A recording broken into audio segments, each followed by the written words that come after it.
So I think that would be a lot of fun too, just to get the neighbor's house. Plus, probably cheaper too. The scene where you're in the tree and you're getting your Christmas tree, was that actually done there? Yeah, so we shot it there. I actually found this out last year. So, this is, we're cutting the trees, getting the Christmas tree, stuff like that. So, just a kind of movie magic thing, and you kind of cut it, it falls over, and cut, and then they set it back up again, do it, and so you get it. So apparently, the owners of the house, they went to see the premiere, they went to the movie, and they were like, oh wow, look at that. They watched it, and they saw that scene. And so when they got home, they went to their backyard, and they chopped down the top of their tree. Didn't even ask, they had no idea. It's one of those things where it's so weird, they didn't even ask, they're just like, so it's one of those things where it's weird. It's weird that they did that, but it's even weirder that it took them a year and they didn't even notice they had a tree in the backyard. So if I ever did buy the house, I'd go, I keep that. I want to see the planted tree. I want to see it's still there, just taller. Did you shoot this at one scene? Was that you or was that all Larry? That was mostly me, actually. You wear, I was wearing a harness under my clothes, and then they put wires through your sleeves so you don't let it fall down. So I'm doing this zip line thing, and wow, and like that, but you have to hold your hands up, forever. Eventually you start going numb. So it's bitter cold and all that. And so if you relax, I said, just let go of the bar, just dangle. So I'm just dangling there. And extroverts taking forever. That's the whole thing. It's like, you still have to have the pep. They go, wow! And it's like, I'm losing it. Just dangling. And I would be it was just like, everyone was doing everything except for just me, just a kid on a wire. And I was the kind of, I got this feeling that they were going to go to lunch and forget about me. Just the poor kid up there and stuff. But so it looked like more fun than it actually was. So just that. So there was a movie inside of the movie. You were watching a movie, Angels of Filthy Souls, I believe it was called. Yeah. Who thought that? I thought that was a real movie. How many of you thought it was a real movie the first time you saw it? Yeah. Yes. Apparently, through Seth Rogen. He just did an interview a couple years ago. He was like, "That's not a real movie." It was a movie magic. It's funny. They shot it like really early on because they had to actually watch it later. But I knew it wasn't real. It was the hair and makeup people were telling me about working with those guys and stuff like that. Listen, if you want all the hot gossip on set, hair and makeup, they'll tell you everything. They'll spill the beans for 9-year-old, I swear. Maybe they're shameless. Another popular question is, did you handle the spider or tarantula that was put on Daniel Stern's face? You know what? I didn't. But to be fair, he didn't ask me. I probably would have done it. I was pretty fearless kid. But no, one of the grips or something like that, his kid actually handled he loved tarantulas. They used him, that was his hand and stuff. But we had a rubber one that we also used as rehearsal. They were kind of like stand-ins and stuff. So to get the tarantula to move, those little duster things for the air thing, that's what they would do. They would hit him with that. And again, if you hit him on this way, they go that way. And this way, go that way. And I was like, that's better. But when they did the scene, the thing where it's put on Daniel Stern's face, that was all done in silence. He's not actually screaming in that. He's just miming. Because they didn't want to scare the spider on his face. so that scream came in post. But yeah, it was all just mind at that point. And the famous tarantula, I think Daniel Stern should have gotten an Oscar for the reactions he had in that movie. Right? His face, I swear. He steps in the house and he said, I'm coming in. I'm going to do a little word association with some of your cast members now, and you tell me the first thing that comes to mind. First, I'm going to go with Robert Blossom, who played Old Man Marley. Yeah, Old Man Marley. Yeah, Robert Blossom. Man, he had an icy stare. just that eye. It was off-putting and stuff. But you know what? He really was soft and sweet. You know, that scene that we had in the church. That's his vibe.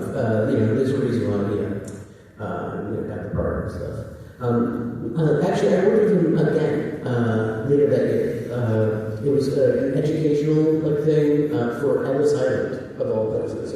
I think they were reopening the museum and stuff like that, so it was one of those films they would show. So it was me and him and a woman playing my mother. And so, we're immigrants, we're immigrating and all that stuff, going through the process. And if you've ever seen the opening sequence of a Godfather 2, they check you for diseases and lice and all that kind of stuff. And if you're sick, they shock you. They put a shock and you have to quarantine. So in the scene as written, we're going through that, and they take a look at Robert's Blossom, and he looks, and they chop it, and they take Grandpa away from us. And you should see his face. You should see my face. And the director did one take of that, and the director goes, "This is not going to work. It's way too sad." So yes, I did spend another full day with Robert's Blossoms, educating people about Ellis Island and all that. So yeah, he's a wonderful man. We were just speaking of him, Daniel Stern. Yeah, Daniel Stern, man, tall. He's a tall drink of water now. Have you ever reminded me of Big Bird? He's got the big kind of hair, he's got the nose, he's got the kind of gangly, he's got that sense of humor. He was always very sweet. Joe Pesci had absolutely no problem scaring children.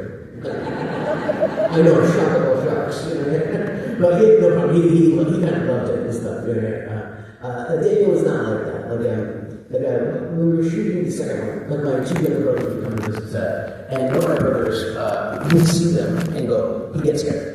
Because, he didn't know how the sausage was made at that point. He was like, those are the real murderers, the real bandits. And so Daniel would go out of his way to be sweet. He had kids about the same age and all that stuff. And so he wanted to, he didn't want to be a villain, so he's a nice guy, really sweet. I think he's a farmer now. I think he's like a farmer in Oregon or something. Yeah. So I like that, just it's also really chill. Of course, the immortal John Candy, who was in the movie, yes. You didn't do scenes with him, but you have a relationship with him, so. Yeah, I worked with him on 3 films. It was Uncle Buck, and then this one, and I did a little a day or two on Only the Lonely. Man, just a really sweet, genuine dude. When he asked you how you were doing, but he actually meant it. There's a thing in Hollywood. So the old Fatty Arbuckle line: never work with animals or children, because they're a pain in the butt. They're tricky. He was really great with us on Uncle Buck. Really, really sweet. I didn't have a lot of days off doing Home Alone. You see it. I'm in virtually every scene, and it's and boom, it was a grind. I had a rare day off. They were shooting the Polka Band stuff, and they only had Candy for 24 hours. They shot all of his stuff in 24 hours, and nobody slept. Boom, they had to get everything on the can. And that's what he wanted to do for John Hughes. I had a day off when they were doing that, and I spent a chunk of that day off driving all the way out to Midway Airport to go hang out with him in the hair and makeup department, because I liked him that much, just as a 9-year-old. He was very sweet, and he got a real kick out of me, because I got buddy with the Teamsters. I love the Teamsters. They taught me liar's poker. You know that game. It's you use the dollar bill and you kind of use the serial number to kind of bluff each other, that kind of thing. Needless to say, I had a wad with a rubber band around it during Uncle Buck. Hustling the Teamsters. You got to kick out of that. So I visited him on home. He's in the hair and makeup. He's one of the things. You still got that wad? I go, yeah, it's bigger now. So he was such a sweet guy. I was able to participate in the I Like Me, the documentary on Amazon. Yeah, you guys, whoever hasn't seen it, go see it. It's really lovely. It does him justice. Their intention was to make it like the last John Candy movie. You know, yeah, and yeah, no, it's a great group of people. You know, it's like Bill Murray, Tom Hanks, and, you know, Katherine O'Hara, and all that. And yeah, they're all you know, they're all telling stories about. It's funny. I actually asked Colin Hanks, the guy who directed it. I said, who was harder to track down, me or Bill Murray? And he didn't blink. He goes, you.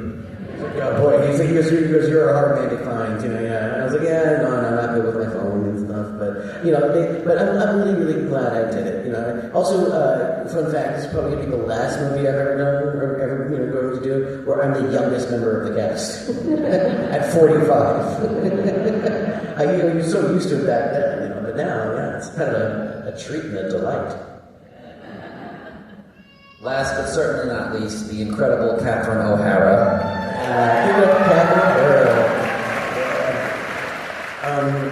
In a word, Mama. No, for real. I hadn't seen her in years, and I was at, of all things, a Martin Mull art exhibition. He was a really fine painter, by the way. Yeah, go check it out.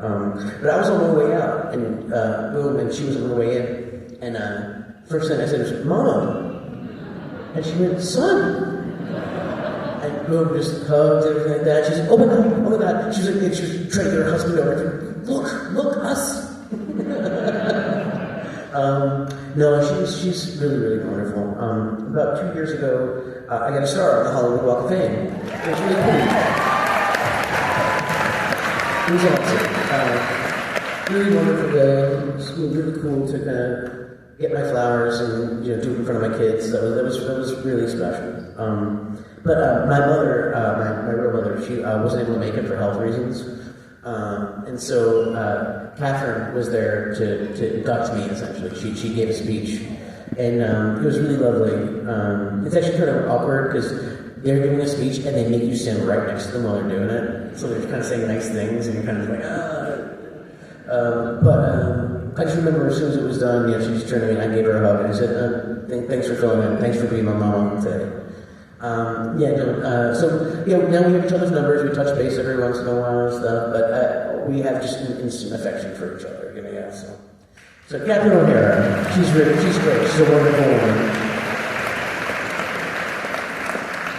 Another popular question was, did you ever take any props from the set of Home Alone? Did you take anything home with you? Not really, you know, I mean, there was I think the only thing I really took, because it was always in the makeup department, it was a mold of Joe Pesci's hand. And it had like the latex, you know, the thing, and it had the M where he burned his hand, kind of thing. And so like, I was supposed to give a practice one or a spare one or something like that. So yeah, they let me take it home. And so yeah, I had a mold of Joe Pesci's hand staring at me for a while. So always reminding me that, you know, I could start biting those fingers too. You know? So yeah, that's the only thing, you know, Lord knows where that ended up, you know, it's been a long time, but yes, I had Joe Pesci's hand in my house, yeah. You ready to have some fun with this audience right now? Yeah! Are you guys ready to have some fun? We're gonna have some fun, we're gonna bring the house lights up a little bit, yeah. House lights.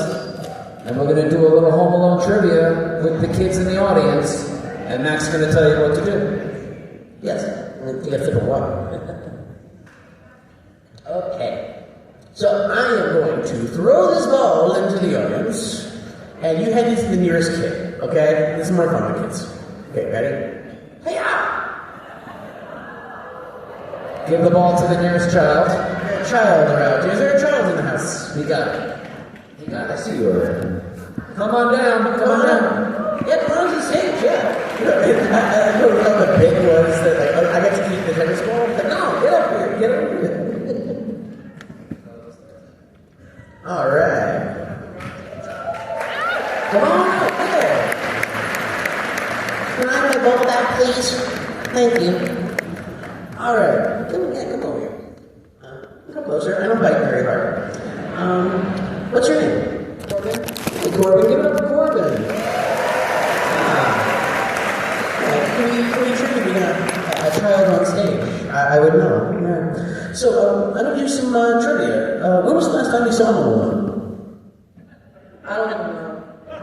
So you just came for the Q&A. All right, that's good. That's good. All right, so I'm going to ask you some trivia. Let's see. What's a good way to start? Okay. I'm going to do... Which one?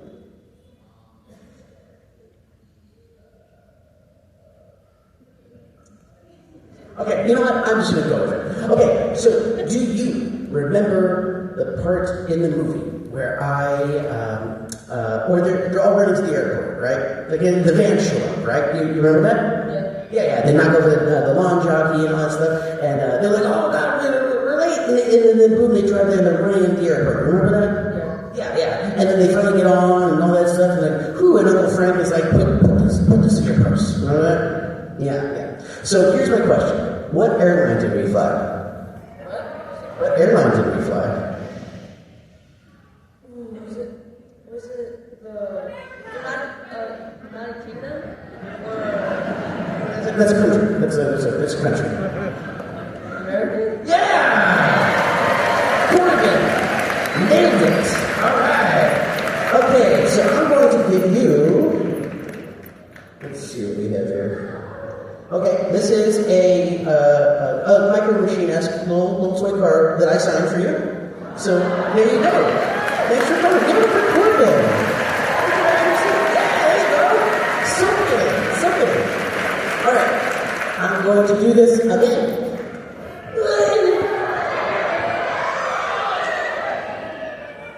No, it's okay. I want this one. Alright, got another kid, yeah. You know, it's always really nice when they have stairs in the front.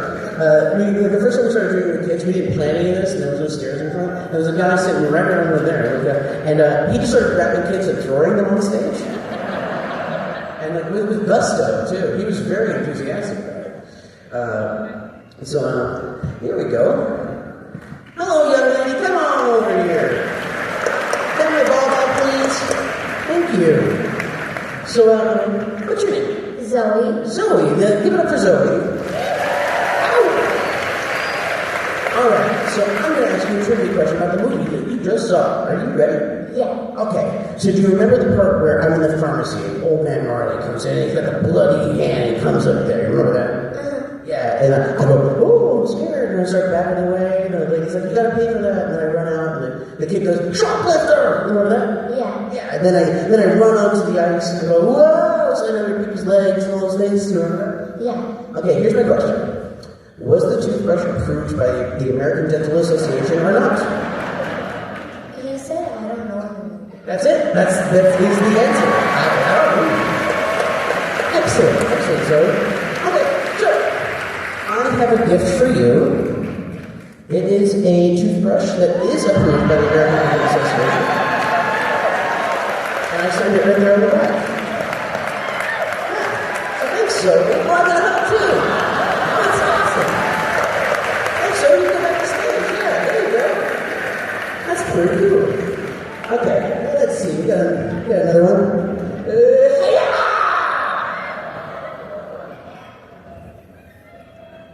I should do this with a beach ball. Let's do one of those kind of bits, For a child that doesn't, you don't have to know the child. Yeah, there you go, kiddo. Come on down. Come on down. Yeah, don't be afraid. I'm always worried that I'm going to peg someone in the eye or something like that. It's just like, oh, jeez, this is scary for me. All right, kiddo. There you go. You got some gusto. I like that. All right, good. Come on. Can I have the ball back? Thank you very much. So, what's your name? Roman. Roman. Give it up for Roman. So, at this point, you know the drill. I'm going to ask you a trivia question. Are you ready? Yes. Okay. So do you remember, I started setting up the tracks, right? They got the micro machines and the trip wire and, and the feathers and the fan. You remember that? Yeah. Yeah. And then, let's see, what did I put the iron on the doorknob and the nail in the foot. Oh, boy, I swear. You remember that? Yeah. Okay, here's my question for you. What did I have for dinner? Highly nutritious, microwavable mac and cheese. Yeah,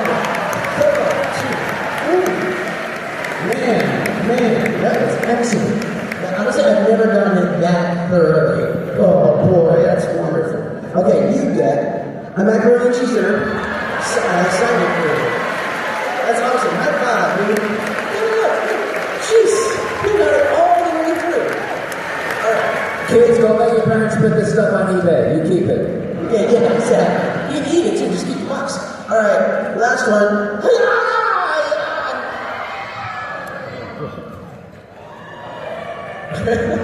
I like how like, some people die for like a home run ball or a game or something. All right. Don't run. He's like in the Price is Right.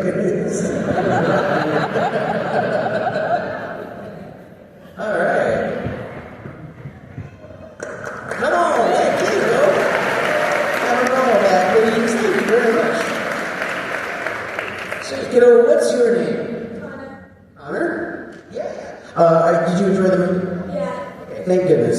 Are you ready for some Home Alone trivia? Yeah. Okay, good, because I'm fresh out of Schindler's List questions. So where's the last time you saw Schindler's List? No, don't. I'm just that's what we got for you. So, are you ready for some Home Alone trivia? Yeah. Okay, here we go. So, do you remember in the morning when I wake up and everyone's gone, I'm wearing my pajamas, right? Yeah. So, and then later on, I got the big goofy hat with the poof ball, and then I go grocery shopping with the big scarf and the bags break. Do you remember that? Yeah. And then there's a big climax after I set up all the traps and everything like that. Do you remember that? Yeah. Okay, here's my question. What color were my pants? What was it? Green pants. Yeah! Green pants! I want my green pants. Okay. Since you did so good, I'm going to give you my favorite one. Okay, here's my favorite gift. Alright. It is a brand new, glossy, 8x10 photo of Joe Pesci signed by Macaulay Culkin. There you go. Can I have a high five? Can I have a fist bump? Can I have an E.T.? Alright. You give it up for all the kids, man. Yeah, that's a lot of fun. Like I said, yeah. If you triggered me and get on stage, I would know. Yeah, kids. They never saw E.T. apparently. I know, yeah. Parents, take your kids. Rent E.T. Straight rent some E.T. So I have a question. When doing research for this show, is it true that you changed your name a few years back to Macaulay Culkin? Yeah, I did that. So I did like a poll on my website. I have this website called Bunny Ears. It was like a comedy thing. And so I was going to go on Fallon, Jimmy Fallon, and I had this great idea. I was like, I'm going to spruce up my middle name. So I put it up for a poll, and so one of the options was Macaulay Culkin. I changed my middle name. Another option was the McRib is back. I don't know, I would have done it. I'm surprised I didn't get more traction. Another one of the options was Kieran. Macaulay Kieran Culkin. Yeah, and I'm very proud of my brother. Between me and him, we have exactly one Oscar. So Macaulay Culkin won. So, I did it all pretty much for, a gag on Fallon, and also for one joke, really. If someone comes up to me at the airport and says, "Excuse me, are you Macaulay Culkin?" I'd say, "Well, Macaulay Culkin is my middle name."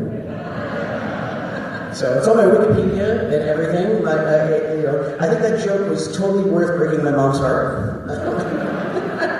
No, it's all right. My old middle name was Carson, and actually that's what I named one of my sons. So, it's still alive. Yeah. So, but yes, I am Macaulay Culkin. It's a gag for my pre-COVID gag, gotta live with it now. Of all the movies you've done, you did some more when you got a bit older. Some great cult classics. I mean, Party Monster was one of them. Yeah, what was your favorite movie to do? Honestly, one of my favorites really was doing Saved. Yeah. Oh man. Just where were you guys 20 years ago? No, it's a wonderful movie. It was a great script, and it was you have to understand that like doing like a, Home Alone and, the sequel stuff, I didn't really work with a lot of people my own age. I was always working with adults and all that stuff, both, in front of the camera and behind it. I was never part of like a Goonies, or a Monster Squad or something like that. It was always just kind of me talking into the ether, I feel like I was in Castaway, except, at least Tom Hanks had a volleyball that dropped in. I was talking into the ether, and I'm like, rubbish. So that was the first time I actually worked with people my own age, like kids my own age. And man, we were tight. We were a tight outfit. We do like pop-up dinners and stuff like that. We're all living in the same complex. We're all we're all in our late teens and early 20s and stuff. We actually thought about getting matching tattoos. We heard about the Lord of the Rings cast, and they all got matching tattoos. And so I was like, hey, that's really cool. We should do that. And people were kind of down, but Mandy Moore was like, I'm not getting a crucifix tattoo on my ankle. I was like, you're right. There's kind of nothing but a crucifix that we could do for this movie. So we never ended up doing it. But honestly, it was a ton of fun living in Vancouver with that group of people. Yeah, it was a special time. So yeah, that's probably my favorite. Here's a question I loved. Who would win in a fight between Kevin McAllister and Ralphie Parker from A Christmas Story? Just a real heavy throwdown. That is so easy. Kevin would whoop him. Would absolutely whoop him. He fights dirty. Have you seen the nail through the foot? Forget about what he does with the bricks in the second one. Man, he's vicious. And also just to compare things. You see, I set up all those action figures or whatever, and I shoot them with a BB gun. I don't miss a single shot. Just boom, boom. He shot his eye out. So, for setting the bars, yeah. So, Kevin would whoop him twice on Sunday. Yeah. I think I made a good case. So, we're coming towards the end of the show. Tell us, what do you have coming down the pipe? I know you have a few things coming soon. We have Fallout, right? Yeah. Fallout fans? Yeah, Fallout, Season 2. It's going to be awesome. Brendan and I, we don't really have a lot of time to watch a lot of TV. We have, a 3-year-old and a 4-year-old. We barely have time to sleep. We're very selective about what we watch. We get halfway through a pilot and go, we don't have time for that. Fallout was the only show we watched from beginning to end that entire year. And halfway through that season, she rolled over in bed and said to me, you know what, you belong on this show. I said, I know, right? And it's like, she put it out in the ether, and because about 2 or 3 months later, they called me, they knocked on my door, and it's really cool, I think Brendan was reading The Secret, remember that book? No, just kidding. I think it's a 20-minute reference to a book. But no, she put it out there in the ether, and so it happened. I have a really cool outfit, and it's going to be intense. It's if you're a fan of the Fallout series, the video games, we're doing New Vegas. We're doing it right too. So yeah. So watch out for Kaiser's Legion. Let's just put it that way. Kaiser. Hey, no Kaiser. So there's that, and also Zootopia too. Brendan and I are in that. We're to get right at the forbidden fruit. We're playing brother and sister. Meow. And by that I mean we play cat sweet. Meow. That's coming on. What's the date? It comes out tomorrow, I think, right? The 26th. So, come check it out. My kids absolutely loved it. We went to the premiere. My kids had never been to a premiere before, where it's like a Disney thing. They had all kinds of little booths set up and stuff. Oh man, they loved it. And it was really great to sit there, I'm sitting here and with the 2 kids, and Brandy's kind of bookending it and stuff. We were both watching our kids watching the movie. And then we were watching each other watching the kids watching the movie. And it was just so cool. Do something like that my kid really loves. Their eyes light up and stuff. It's it really makes it worthwhile. And again, it kind of reminds me of watching this with my kids and stuff. So come go see it. Like I said, my kids absolutely loved it. So and they have impeccable taste, especially impeccable taste in parents. Okay, last question, very quick. Give us the audience your elevator pitch if there was ever going to be another Home Alone. Oh jeez. Okay. If you wanted to bring Kevin back, I think here's the deal. I think what you do is you make him like a single dad or something like that. You know, either a widower or a divorcee or something like that. And he's got a job that like he's always spending time on. You know, probably home security. But you know, he's not home enough. He's not taking care of things. He's kind of alienated from his son. And so, you know, right around like Christmas or whatever, he gets locked out of his house, and the kid won't let him back in. And the kid's like, you know, setting up traps for him and all that stuff. And, you know, I think that, you know, essentially kind of using like the house as a metaphor for mending the relationship between him and his son. I think that would be kind of neat, you know, yeah. So that's the closest thing to an elevator pitch that I have, you know, yeah. But, you know, Ryan Reynolds was going to do Stoned Alone. You know, he mentioned him. I remember that was going around or something like that, you know, yeah. So he brought that up to me. He's like, you know, I'm still thinking about it. I'm like, oh, okay, cool. You know, yeah, let me know. I'm not busy. Let's get the 2 kids. Fall out. Well, we can't thank you enough for being here tonight. I know I speak for everybody. Thanks, guys. You guys are great. Seriously, San Diego, literally. Yeah, any parting holiday words for our audience? Thanks for coming. You guys are wonderful. Thank you, San Diego. And I just want to say, Merry Christmas, you filthy animals. Thanks again. Macaulay.